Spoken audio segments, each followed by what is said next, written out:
The sun dipped low over the hills, casting golden rays across the vast gardens of the billionaire's mansion. Its glow danced on the marble walls, tall windows, and empty balconies, where laughter had once echoed.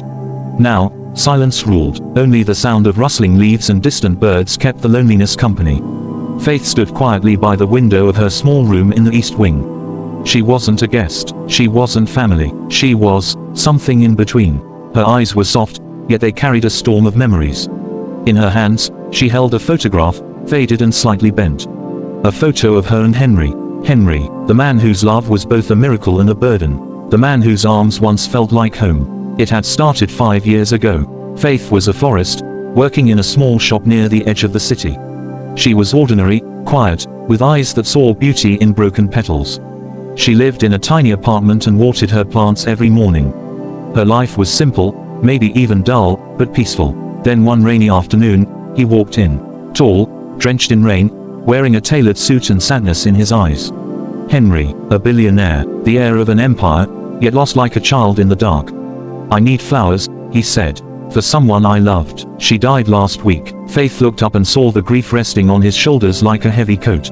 "I'm sorry," she whispered. She didn't ask more. She just made a bouquet. White lilies and baby's breath, gentle, like goodbye. He stared at the bouquet for a long moment before whispering, "You remind me of her."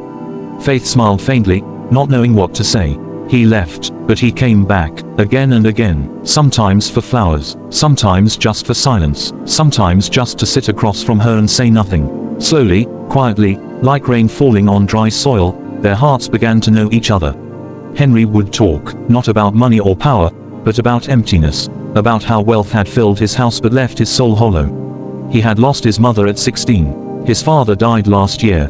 The woman he loved died in a crash. His world was wrapped in grief and gold. Faith listened. She didn't give advice. She just listened. That was her magic. He once told her, "Your silence speaks louder than the world's noise."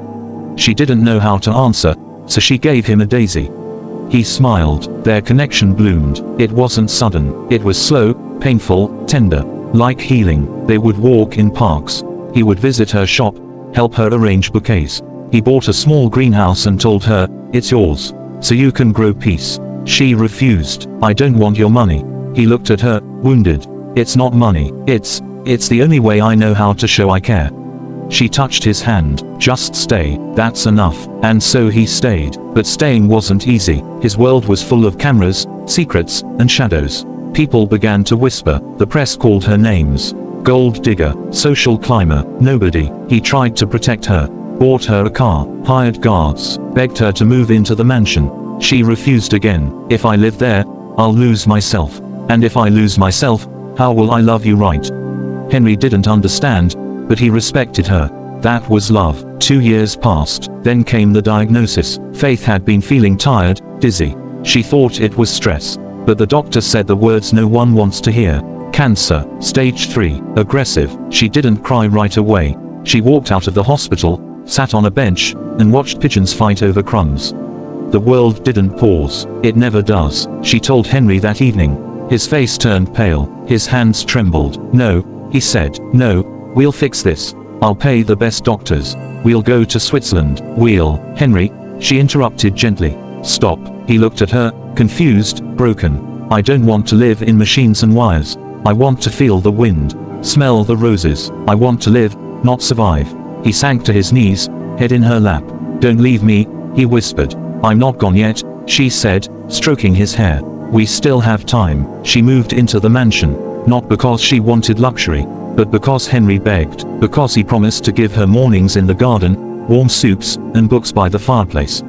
The days became shorter, but sweeter. She would sit on the swing while he pushed her gently. They would listen to music in the library, slow and sad songs that wrapped around them like blankets. She would fall asleep in his arms, and he would kiss her forehead, praying silently to a God he wasn't sure existed. They never talked about the end, but it lingered in the corners like a shadow. One night, it rained. Faith was weak, too weak to stand. Henry carried her to the balcony, wrapped her in a blanket, held her close. "Do you regret loving me?" she asked, her voice barely a whisper. He shook his head fiercely. "No, you saved me. I'm sorry I can't stay. You stayed long enough to teach me love." She touched his face. "Promise me something, anything. Don't close your heart when I'm gone. Let it break, let it feel, let it heal. He nodded, crying quietly. His tears fell on her hands. Hold me, she said. He did, all night, until the stars faded, until her hand slipped from his. They buried her in the mansion garden, near the lilies. No grand ceremony, just him, a few close people, and silence. Henry didn't speak for a month. The house felt colder, bigger, emptier, but one morning, he walked into the old greenhouse, the one he built for her. He found a small journal under a pot. It was hers. Inside were pages of pressed flowers and handwritten notes. I never wanted diamonds. I wanted hands that held me when I was tired. Henry doesn't know, but he hums in his sleep. It's the most beautiful song I've ever heard. Love isn't about forever, it's about now. He read every page with trembling hands and aching eyes.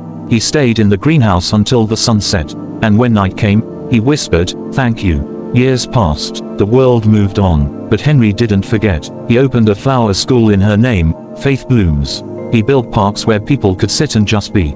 Quiet spaces, away from the noise. He never remarried. People called him strange, lonely, haunted, but he wasn't. He was full of her, of the way she said his name, of the way she made tea, of the way her embrace felt like both a goodbye and a promise.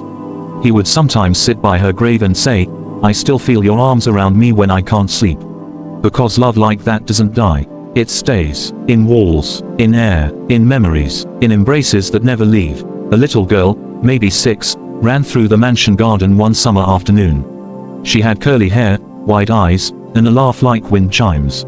"Grandpa Henry," she called. He looked up from his chair, smiling gently. "Yes, my flower. Who is this lady?" she asked, pointing to a faded photo on the bench beside him.